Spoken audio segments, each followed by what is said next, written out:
Now we're going to go on to making a birdseed wreath.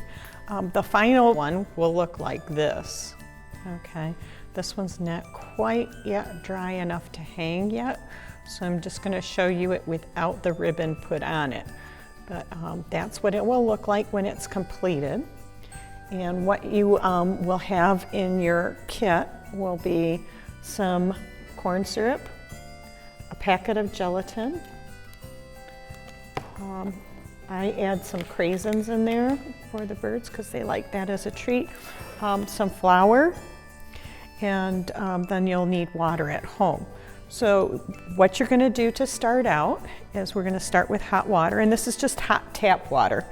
And you're going to take 1 packet of gelatin, and you're going to add that in there, and you just got to stir it until it all dissolves. So this is probably one of the longest things as far as I'm concerned.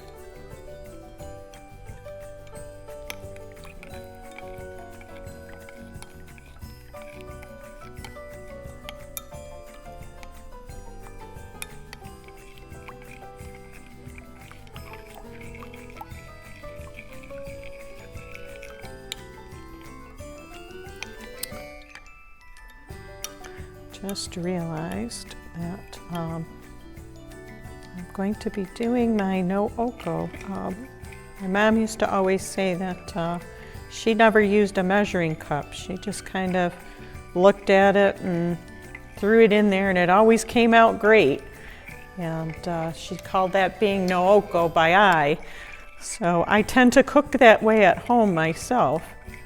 And the next thing that we're going to add to this is going to be the corn syrup, and I brought a teaspoon instead of a tablespoon. So we're going to go no oko when we add that.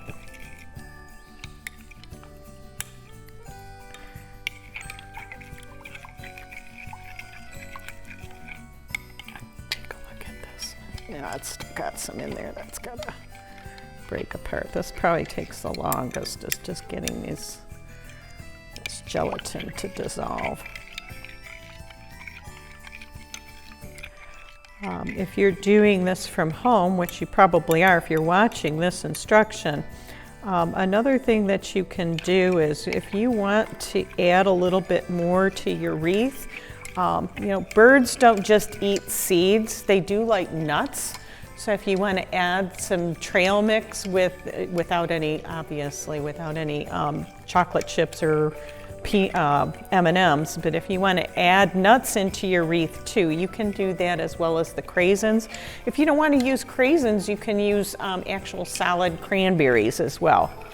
So if you're doing this from home and you want to jazz it up a little and make it a little different, you can do that as well.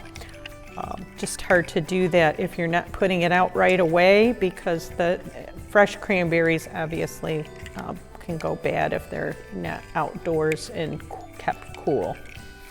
All right, that's looking pretty good. So next thing we're going to do is we're going to add the corn syrup.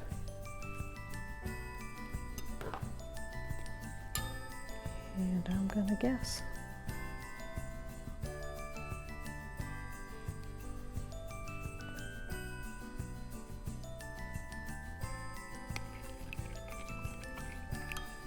Number 3. So it would be 3 tablespoons. What's nice about the corn syrup is it gives it that kind of shiny look to it. So we've added our corn syrup into here and just stir it so that it dissolves in there a little bit. Now we can put it into this bowl. So we're going to take this and we're going to pour it into this bowl.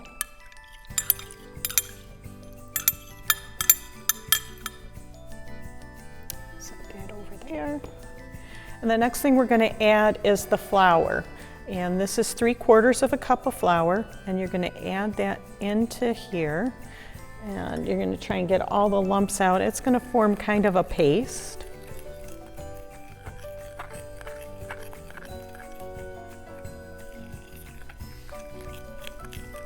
That reminds me of the old paste that we used to make when I was a kid out of flour and water.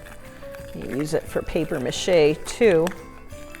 But this is nothing that'll harm a bird or any other creature that might get into your wreath. That's something that, you know, even at home you'll find that not always is it just the birds that are getting into your bird feeder, but you might get squirrels in there.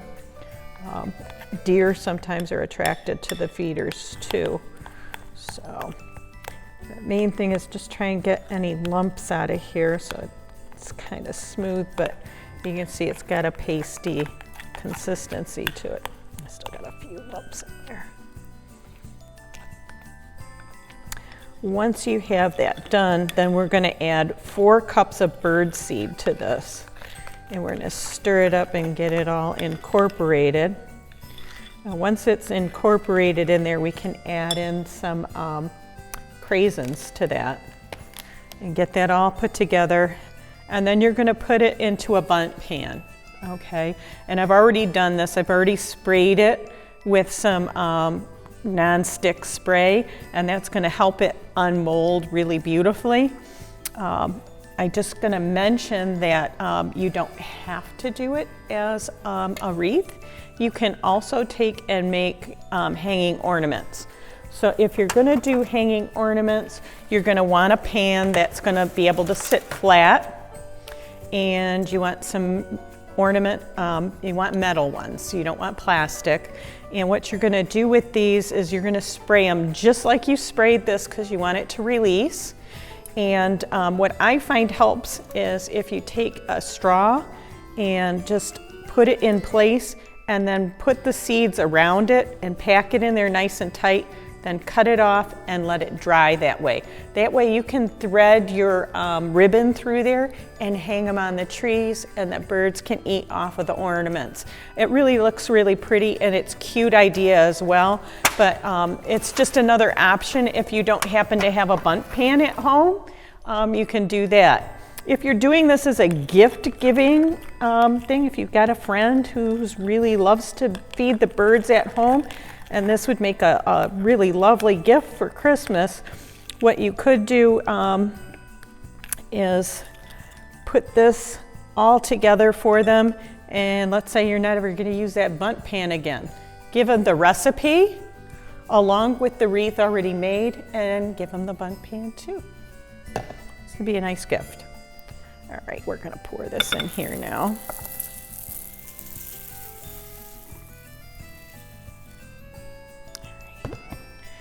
And I'm just going to add my craisins as I go because I find that the seeds have a little bit of millet in there, and this way the craisins don't all stick to each other. They'll get separated into it. And I just put a couple handfuls in there. It's no measure to it. If you're going to put nuts in, then I would just do 1 handful of the craisins and then the other handful of nuts. We won't do that in class with nuts just because with nut allergies, you got to be worried about people getting sick. So just keep stirring it until it all gets incorporated together, and it'll get really sticky.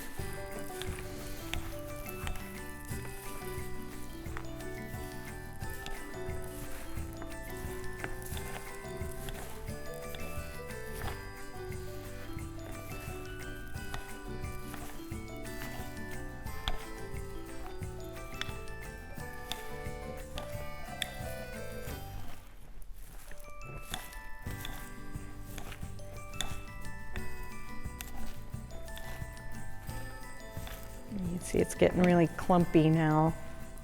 Once it starts getting really incorporated and it is very sticky, you're going to take it and put it inside here.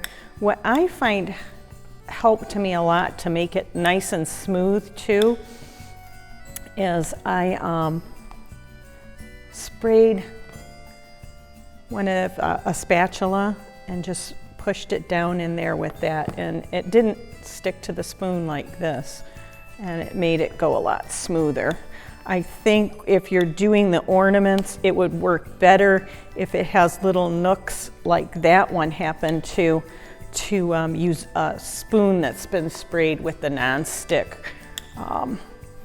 stuff so that you get a nice smooth flat surface. And you want it packed in tight. If you don't pack it in tight, it's going to break apart on you. So, okay, that looks about ready. So I'm going to just get this a little spray here. All right. Pour it into here.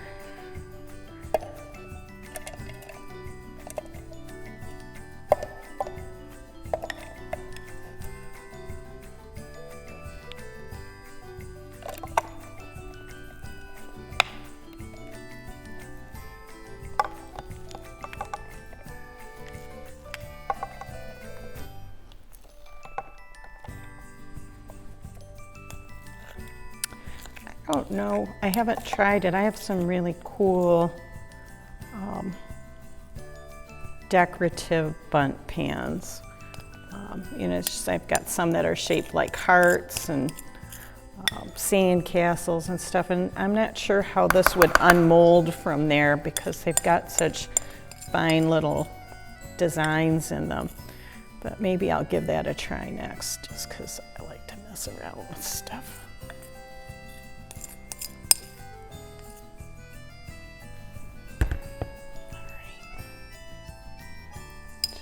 In there. Then it's just a matter of pressing it down in there and getting it nice and firm.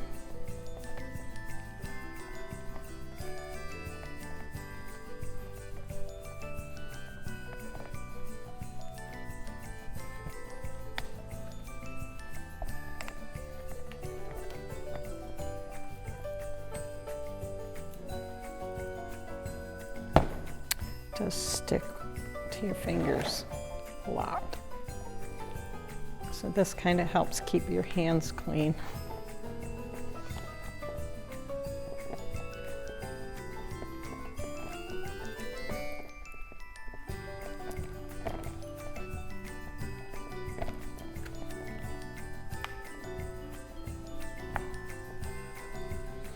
You might have to keep pressing it around so that this side has a little bit less than the other side.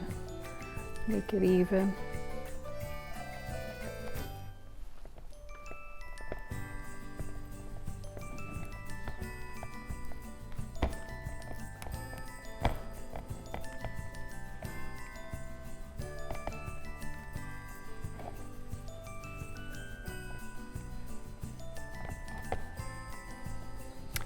And once you've got it all in there even, it's just a matter of letting it sit and get hard.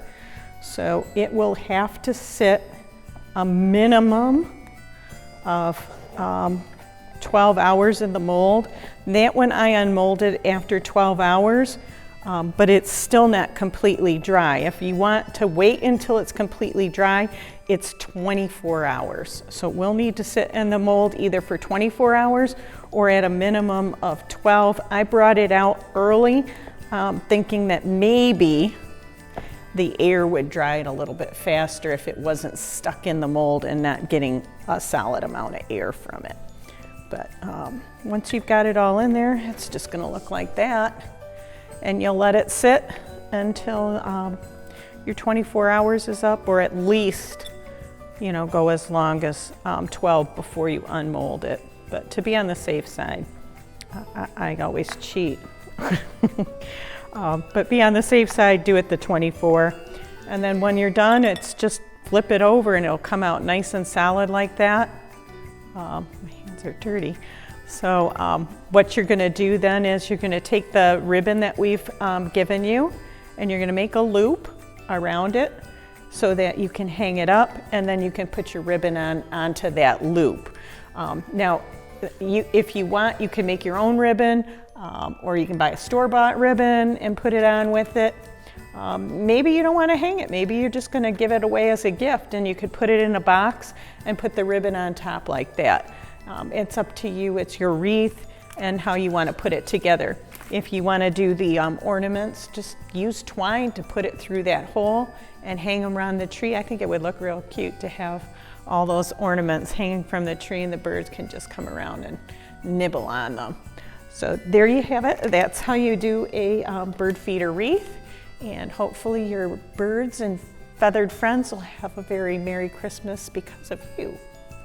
So I hope you all have a Merry Christmas, and come and visit us here at the Nature Center.